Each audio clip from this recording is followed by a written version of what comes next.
Hello investors. आज हम discuss करेंगे HDFC mid cap opportunities fund. ये एक मिड कैप कैटेगरी का बहुत ही पॉपुलर फंड है जिसका एसेट अंडर मैनेजमेंट 30,000 करोड़ से भी ऊपर है। तो आप समझ ही सकते हैं कि कितने लोगों को ये फंड बेचा गया है। और मोस्ट प्रोबेबली ये रेगुलर के थ्रू ही बेचा गया होगा क्योंकि इसका इंसेप्शन हुए 2007 या 2008 में हुआ था। अब इसमें हम देखते हैं कि इसका रिस्क कितना है। बेसिकली इसका रिस्क बहुत हाई है, वेरी हाई कैटेगरी में आता है क्योंकि प्योर इक्विटी इन्वेस्टमेंट है। अगर इसमें थोड़ा डेट वेट कंपोनेंट होता तो ये रिस्कोमीटर थोड़ा कम हो सकता था, लेकिन ये तो हमें पता ही है कि equity is risky. So we have to invest at least 10 साल। मिड कैप में तो कम से कम 10 साल आपको इन्वेस्ट करना ही पड़ेगा ताकि आपको बढ़िया सा रिटर्न मिले। अब ये फंड की अगर हिस्ट्री जानते हैं तो इट वॉज लॉन्च्ड इन 25 जून 2007 में। अब ये क्यों हुआ था? क्योंकि उस समय 2007 में अगर आप ऑब्जर्व करेंगे कि तो सारा का सारा मार्केट बहुत ही बढ़िया तरीके से ऊपर भाग रहा था। तो वो बहुत अच्छी अपॉर्चुनिटी मिली होगी उस समय नया फंड ऑफर करने की। आजकल भी मार्केट काफ़ी ऊपर है तो बहुत सारे एनएफओ आपको देखने को मिले होंगे। एसबीआई का एक फंड तो 10,000 करोड़ एनएफओ में ही उठा लिया, जो इसको उठाने में काफ़ी टाइम लगा होगा। अब इसके उसमें इनकी इन्वेस्टमेंट अप्रोच जानते हैं। बॉटम अप पोर्टफोलियो कंस्ट्रक्शन है, यानी एक एक स्टॉक पिक करते हैं, ना कि थीम बेस्ड। और ये बाकी सब तो ऐसा आपको बाकी म्यूचुअल फंड्स में भी दिखेगा ही। तो ये ज़्यादातर मिड कैप कंपनीज में इन्वेस्ट करते हैं क्योंकि ये इनका क्राइटेरिया है, क्योंकि ये मिड कैप अपॉर्चुनिटीज फंड है।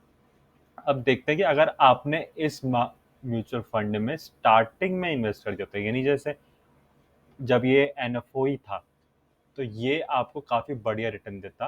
कि अगर आपके 10 रुपये अगर आपने इन्वेस्ट किए होते, मान लीजिए इसमें तो वैसे 10,000 है, 10,000 इन्वेस्ट किए होते तो वो 82,000 हो गए होते पिछले 14 साल में। 82,000 यानी 8 टाइम्स इन 14 साल। तो अगर आप इसका परफॉर्मेंस देखेंगे, मान लीजिए अगर 3 या 4 साल के लिए इन्वेस्ट करते तो ये आपका इतना ही वेरी करता। मान लीजिए आपने 3 साल के लिए कर रहा होता तो 10 से मैक्सिमम 14-15 हुआ होता। और अगर आप मान लीजिए 3 साल के लिए बस इन्वेस्ट किया, लेकिन अगर आपने इसको टाइम दिया तो ये देखिए आपका ग्रोथ बढ़िया होता है। तो यही एक इम्पॉर्टेंट पैरामीटर है कि आपको हमेशा जब भी आप ऐसे इक्विटी फंड में इन्वेस्ट कीजिए तो एटलीस्ट 5 से 10 साल, मेरे हिसाब से 10 साल का इन्वेस्टमेंट देना बहुत इंपॉर्टेंट है। क्योंकि कभी कभी ऐसी थीम्स होती हैं कि जो पर्टिकुलर टाइम पीरियड में काम नहीं करती और बाद में काम करती हैं। अब इसके बारे में ये और आपको बताएगा। मान लीजिए कि अगर आप परसेंट ऑफ इंस्टेंसेस लेते हैं कि ये कब ज़ीरो से कम हुआ, तो अगर आपने एक 5 साल के लिए मिनिमम इन्वेस्टमेंट किया था किसी भी टाइम में, तो ये आपको कभी भी नेगेटिव रिटर्न नहीं दिया होगा। इसमें देखिए कि अराउंड 100% ऑफ इंस्टेंट आपको अगर 5 साल के लिए इन्वेस्ट किया तो आपका पैसा लॉस नहीं होगा। तो यही मैं हर म्यूचुअल फंड वीडियो में बोलता आ रहा हूँ कि अगर आप इक्विटी में इन्वेस्ट कर रहे हैं तो 5 साल से कम का होराइजन तो मत लीजिए। आजकल लोग पूछते हैं कि इसमें मुझे 1 साल के लिए इन्वेस्ट करना, कौन सा इक्विटी फंड कीजिए। अब ये बहुत बेतुकी बात है क्योंकि equity are long term investment. अगर आपको 1 साल के लिए पैसा चाहिए तो आप डेट में इन्वेस्ट कीजिए। तो ये बहुत इंपॉर्टेंट क्राइटेरिया है। तो इससे आपको पता चलता है कि अगर आप जितना लंबा करते हैं, परफॉर्म करते हैं, तो अगर आप 10 साल के इन्वेस्ट करते हैं तो आपको 10% CAGR मिला होता। तो ये बहुत इंपॉर्टेंट क्राइटेरिया है। लेकिन एक इंपॉर्टेंट चीज़ है कि जो पास्ट में था वो फ्यूचर में ऑब्जर्व हो, ऐसा इंपॉर्टेंट नहीं, क्योंकि इन्फ्लेशन कम होते जा रहा है तो आपको ये जो रिटर्न एक्सपेक्टेशन है वो भी अपने कम करने पड़ेंगे। तो ये आपको एक जनरल गाइडलाइन रखनी चाहिए।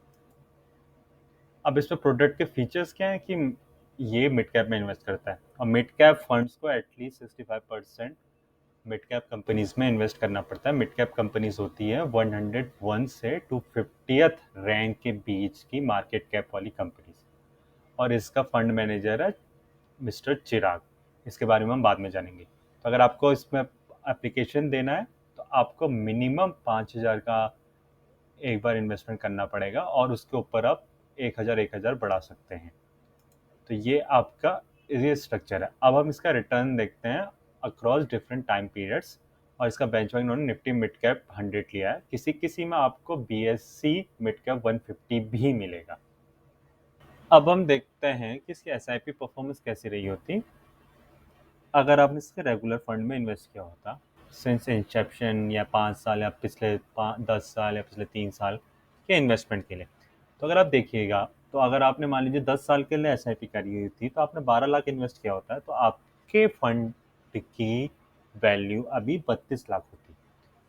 तो अराउंड आपको 3 टाइम्स के आसपास रिटर्न मिला है। तो अगर आप इसमें देखेंगे तो जो रिटर्न्स परसेंटेज है, ये जो SIP अलग होता है और लमसम का अलग होता है। जो हमने पहले चार्ट देखा था वो लमसम के बेसिस पे था। तो रिटर्न में देखिएगा, अगर 10 साल का SIP लेंगे तो इसने बेंचमार्क को बीट किया है। लेकिन अगर आप 5 साल की लेंगे या 3 साल की SIP लेंगे या 1 साल की SIP लेंगे तो ये बेंचमार्क के पीछे है। तो इसका आप ऐसा सोच सकते हैं कि जब ये पहले हुआ करता था, जब ये पुराना फंड था, जब ये 5 या 10 साल पहले की बात था, तो इसने अपने फंड को काफ़ी पीछे, मतलब बेंचमार्क को काफ़ी पीछे छोड़ा था। लेकिन पिछले 5 साल या 3 साल या 1 साल में after accounting for expenses, expenses देने के बाद ये बेंचमार्क को बीट नहीं कर पा रहे। और अगर आपको इसके बेंचमार्क में इन्वेस्ट करना है तो आपको पैसिव फंड मार्केट में अवेलेबल है। तो वही है कि आप कितना अपॉर्चुनिटीज फाइंड कर पाते हैं।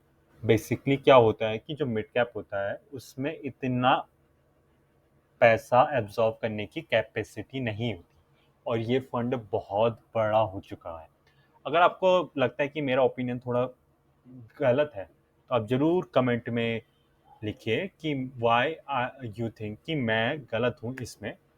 इसमें कभी कभी ऐसा होता है कि ये अगले, मान लीजिए अगले 5 साल में बढ़िया परफॉर्म करे, अगर उन्होंने अच्छे से स्टॉक पिक करे होंगे। तो अब हम इनका पोर्टफोलियो भी देखेंगे, लेकिन वो आगे है। अब इसमें क्या है कि ये जो ग्रोथ ऑप्शन है, अब आप यहाँ पर देख ही रहे हैं, तो अगर आप NAV एस ऑफ जून 30 देखेंगे तो 82.607 है। तो अगर परफॉर्मेंस देखते हैं तो आपको दिख रहा होगा कि पिछले 1 साल, पिछले 3 साल, पिछले 5 साल और सिंस इंसेप्शन ये है। पिछले 5 साल के और पिछले 3 साल का परफॉर्मेंस है, पिछले 1 साल का परफॉर्मेंस, अगर आपने इससे लमसम मतलब 5 साल पहले या 3 साल पहले, 1 साल पहले डाला होता, तो आपका पैसा बेंचमार्क से कम रिटर्न दिया होता। जो बेंचमार्क इन्होंने ले रखा है निफ्टी 50 का, तो इन्होंने एडिशनल बेंचमार्क दिया, तो उसको तो आप भूल जाइए। क्योंकि आप एक्स्ट्रा रिस्क ले रहे हैं मिड कैप में, तो आपको रिटर्न ज़्यादा चाहिए, आप निफ्टी 50 लार्ज कैप से कंपेयर नहीं कर सकते। तो ये वाला आपको बेंचमार्क कंसिडर करना चाहिए। लेकिन अगर आपने इंसेप्शन पे डाला होता तब इसने आपको आराम से बीट कर दिया होता, क्योंकि बहुत सारा चर्न हुआ है उसके बाद। तो ये हमेशा एक एक्टिव वर्सेस पैसिव की डिस्कशन चलता रहा कि आपको एक्टिव असली में फ़ायदा दे रहा है नहीं दे रहा है। क्योंकि जैसे जैसे इंफॉर्मेशन मार्केट में बढ़ती रहती है ना, कि मान लीजिए सेबी है, NSE है, BSE है, ये जो सब रेगुलेटर हैं, ये आजकल इंफॉर्मेशन के लिए ज़्यादा से ज़्यादा कंपनीज को पुश कर रहे हैं। तो जितनी ज़्यादा इंफॉर्मेशन बढ़ती रहती है, जितनी ज़्यादा म्यूचुअल फंड्स हम एडवांटेज छीनते रहते हैं, तो उतना एक्टिव को, पैसिव फंड को बीट करना मुश्किल होता जा रहा है। और ये यहाँ दिख ही रहा है। तो ये जो चिराग सेतलवाद है, ये अभी बाकी 8 स्कीम भी मैनेज कर रहा है। अब वही है कि कैसे कैसे अपना टाइम बाकी में स्पेंड करता है। बेसिकली क्या होता है कि फंड मैनेजर एक अकेला ऐसा आदमी नहीं होता जो सब कुछ देख रहा है, उसके अंदर बहुत बड़ी टीम होती है। तो ये इसके बाकी फंड्स हैं। तो अगर आप बाकी फंड्स की परफॉर्मेंस देखेंगे तो पिछले 1 साल में अगर आपको स्मॉल कैप का देखेंगे तो बेंचमार्क को बीट नहीं कर पा रहे, लेकिन वो मुश्किल ही है। लेकिन आप 3 साल या 5 साल की परफॉर्मेंस देखेंगे तो ये बीट कर रहा है। ये अच्छे फंड है जो उसके टॉप 3 स्कीम्स हैं। Long term advantage fund beat कर रहा है 1 साल के हिसाब से, लेकिन 3 साल और 5 साल में नहीं बीट कर पा रहा है। हाइब्रिड फंड बीट कर रहा है 1 साल में, लेकिन 3 साल और 5 साल में बीट नहीं कर पा रहा। तो इसका कोई भी ऐसा फंड आपको नहीं दिख रहा है जो रेगुलरली बीट कर रहा हो टॉप 3 स्कीम्स में। लेकिन अगर आप बाकी स्कीम्स देखेंगे, ये जो स्कीम्स है बॉटम 3 स्कीम, पता नहीं कैसे इन्होंने अरेंज किया है, तो ये बेंचमार्क को बीट कर पा रहे हैं। तो ये फंड अलग है। अब ये रिटायरमेंट सेविंग्स फंड, ये सब तो ऐसे ही होते हैं पैसा निकालने के लिए, और आई डोंट थिंक ये वैल्यूएबल इन्वेस्टमेंट होता है। ये जो भी आपके रिटायरमेंट स्कीम्स और रिटायरमेंट सेविंग फंड होते हैं, तो ये नॉर्मली क्या होता है कि स्पेशल सॉल्यूशंस फंड होते हैं। अब आप इसमें देखेंगे अलग अलग कैटेगरी के हिसाब से अलग अलग फंड हैं। अब इनका बेंचमार्क भी थोड़ा अलग अलग है, बेस्ड ऑन कितना उसने इक्विटी ले रहा है, कितने डेट ले रखा है।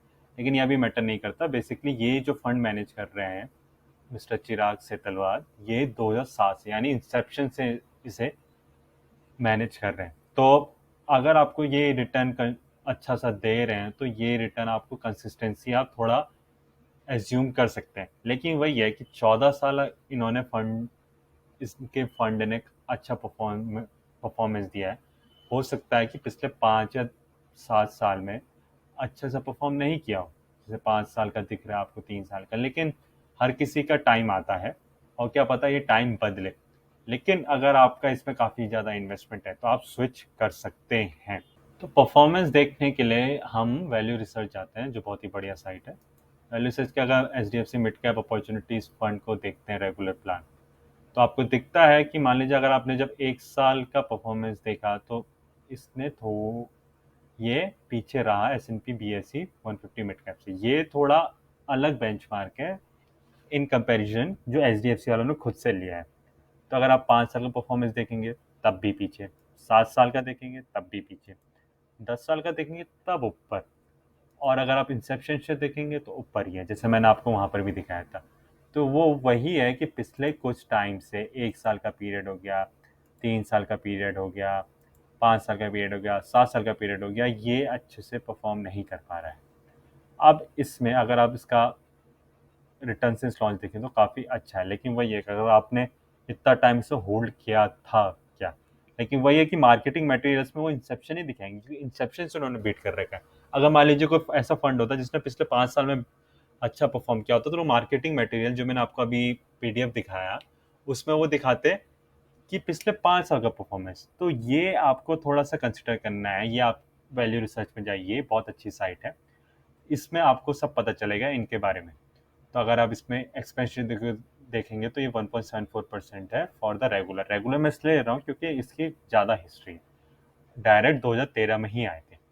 तो अगर आप इसका हम फंड के रिस्क मेजर्स देखते हैं तो बेसिकली जो शार्प रेशियो है ये 1 के पास होना चाहिए, शॉर्टिनो भी 1 के पास होना चाहिए, बीटा थोड़ा कम होना चाहिए। बीटा क्या होता है कि मार्केट के साथ कैसा मूव कर रहा है आपका फंड। अगर आपको मार्केट के आसपास बीटा यानी 0.95, तो मार्केट के साथ मूव कर रहा है लेकिन आपको मार्केट बीटिंग रिटर्न भी नहीं दे रहा है, तो आपको सोचना पड़ेगा कि क्या फ़ायदा हो रहा है मुझे इस फंड में पैसा रख के। अगर आप अल्फ़ा भी देखेंगे तो अल्फ़ा भी आपका नेगेटिव में है, तो यानी मार्केट से आपको कम रिटर्न दे रहा है after taking in the risk. तो आप पैसिव में जाएंगे या एक्टिव में जाएंगे, ये डिबेट आपको खुद सोचना है। मैं तो हमेशा पैसिव का प्रोपोनेंट रहा हूँ, क्योंकि पैसिव में आप डिपेंडेंट नहीं है मैनेजर के परफॉर्मेंस, आप डिपेंडेंट है मार्केट के परफॉर्मेंस में या इंडिया के परफॉर्मेंस में कि इंडिया कैसे ग्रो करेगा। अगर हम इसके इक्विटी का प्रोपोर्शन देखें तो मिड कैप में इन्होंने 87.5% से ऊपर इन्वेस्ट कर रखा है, जो काफ़ी सही है क्योंकि ये हमेशा 65% से ऊपर ही रहेगा। तो ये बाकी आपके कैसे कैसे सेक्टोरियल एलोकेशन है। तो फाइनेंशियल, केमिकल्स, इंजीनियरिंग में ये ओवरवेट है, और टेक्नोलॉजी, कंस्ट्रक्शन, टेक्सटाइल्स में अंडरवेट है बाकी मिड कैप में जो स्टॉक्स हैं। तो अगर आप ऊपर से देखेंगे तो फाइनेंशियल, ऑटोमोबाइल, आरती इंडस्ट्री, भारत इलेक्ट्रॉनिक्स जो कि पीएसयू है, इसमें इन्होंने काफ़ी इन्वेस्टमेंट कर रखा है, 5-5, 6-6% और कुछ जो फाइनेंशियल और हेल्थ केयर में, इसमें भी बहुत ज़्यादा इन्वेस्टमेंट है। अब बात यह है कि फाइनेंशियल और हेल्थ केयर का ज़माना चले गया है क्या, या उनका ज़माना आ रहा है। तो ये कंसिडर करना इम्पोर्टेंट है कि ये कितना आपको फ्यूचर में रिटर्न दे पाएगा। तो आपका पीई देखेंगे तो अभी market on an overall basis high है, तो पीई आपको सबका ज़्यादा ही दिख रहा है, 93, 110, 108, ऐसे बहुत सारी कंपनीज हैं जिन्होंने इन्वेस्ट करा और काफ़ी हाई पी है। लेकिन पी ही अकेला चीज़ नहीं है जो आपको कंसिडर करना चाहिए फॉर द इन्वेस्टमेंट। आपने इसके रिस्क पैरामीटर्स भी देखे, तो रिस्क पैरामीटर्स में ये थोड़ा पिछड़ता हुआ दिख रहा है। तो आपके ऊपर ये क्वेश्चन आता है, आपके दिमाग में सवाल आता है कि आपको स्विच करना चाहिए या नहीं। तो मैं एक रजिस्टर्ड इन्वेस्टमेंट एडवाइज़र नहीं हूँ, ना कि मैं म्यूचुअल फंड डिस्ट्रीब्यूटर हूँ। तो मैंने आपको इसके पैरामीटर्स दिखा दिए और बता दिया कि क्या चीज़ होनी चाहिए। मार्केट को बीट नहीं कर पा रहा है, आपके पास अभी भी एक इन्वेस्टमेंट है पैसिव फंड का, जो आप मिड कैप में इन्वेस्ट करने के लिए यूज़ कर सकते हैं। तो आपको डिसाइड करना है कि आप इन फंड एक्टिव फंड मैनेजमेंट के साथ जाते हैं या पैसिव फंड मैनेजमेंट के साथ जाते हैं। तो फाइनली यहीं पर हमारा वीडियो समाप्त होता है। प्लीज़ नेक्स्ट फंड जो हमें डिस्कस करना है उसका कमेंट नीचे करिए और हम उस पर एक वीडियो बनाएंगे। ये मैंने इसलिए बनाया था क्योंकि इसका एसेट बहुत ज़्यादा है, 30,000 करोड़ से ऊपर। Thank you.